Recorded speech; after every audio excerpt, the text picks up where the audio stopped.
Jeg vil nu vise, hvordan man kan bruge GeoGebra til at eksperimentere med datasæt.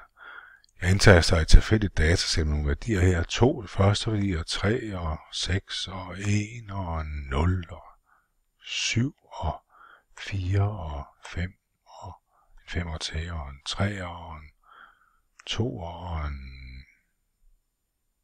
2 og 10 og en 1 og en 5. Så har jeg 14 datasæt her. Så kan jeg markere dem, og så kan jeg vælge det værktøj, der hedder enkeltvariableanalyse. Analyser.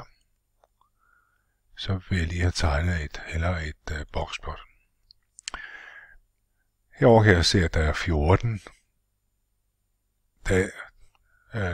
værdier i datasættet.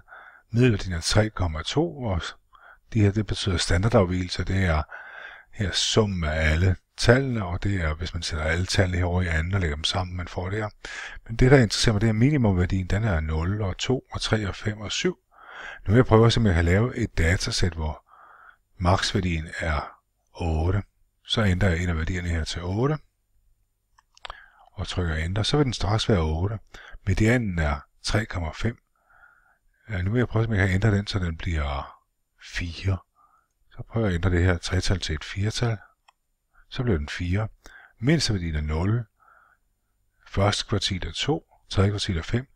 Middeltallet er 3,7. Det vil jeg egentlig godt have lidt højere op. Jeg tænker på, at det kunne egentlig være meget sjovt, hvis det blev 4. Hvad kan vi så ændre lidt på? Så ændrer på den her til 4. Og jeg skal nok lige ændre den her måske til 2. Så ændrer jeg den her til 2 også. Så bliver middelværdien 4. Mindsteværdien er 0. Medianen er også stadigvæk 4, og tredje kvartil er 5, og maksimumværdien er 8.